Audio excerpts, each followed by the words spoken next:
Breaking news చూస్తున్నాం. సాయి కృష్ణ అదృశ్యం కేసులో కీలక పరిణామం జరిగింది. హత్యాయత్నం కేసును హత్య కేసుగా మార్చారు. ఇప్పటికే సీఐ నాగరాజును అరెస్ట్ చేసి ప్రశ్నిస్తున్నారు. పూర్తి సమాచారం మా ఐపీ బ్యూరో చీఫ్ రామారావు అందిస్తారు. రామారావు. లక్ష్మీ దుర్గా కృష్ణలంకలో సాయి కృష్ణ కేసులో కీలక పరిణామం చోటు చేసుకుంది. ఇందులో ప్రధానంగా ఈ కేసులో సెక్షన్లు అయితే కొన్ని ఆల్టర్ అయినాయి. మొదట ఎఫ్ఐఆర్ ఉన్నప్పటికీ మరో ఎఫ్ఐఆర్ కూడా విడుదలైంది. ఇందులో కోర్టుకు కూడా దీనికి సంబంధించి సమాచారం పంపించినట్టుగా మనకు తెలుస్తోంది. ఇందులో ముఖ్యంగా ఈ కేసులో అంతకుముందు హత్యాయత్నం కింద కేసు నమోదు చేశారు. ఇప్పుడు తాజాగా హత్య కేసుగా మార్చారు.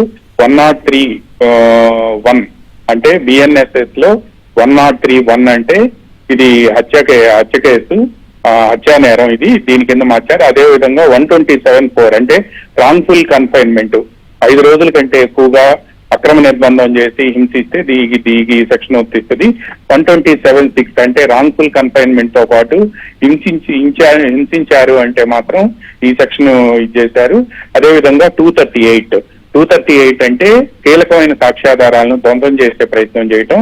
అందువలన ఈ సెక్షన్ కూడా నమోదు చేశారు. ఈ మొత్తం కూడా భారత న్యాయ సంహితకు సంబంధించిన సెక్షన్లు. ఈ 4 సెక్షన్లు నమోదు చేశారు. ఈ 4 సెక్షన్ల కిందనే ప్రస్తుతం ఇందులో ఈ మొత్తం సాయి కృష్ణ కేసులో మొదటి అరెస్టు అప్పట్లో సిఐగా పనిచేసి ఆ తర్వాత సస్పెన్షన్ గురైన నాగరాజుని ఈరోజు విజయవాడ సిట్ అధికారులు అదుపులోకి తీసుకున్నారు. అతన్ని ఇప్పుడు కమాండ్ కంట్రోల్ రూమ్ లో విచారిస్తున్నారు.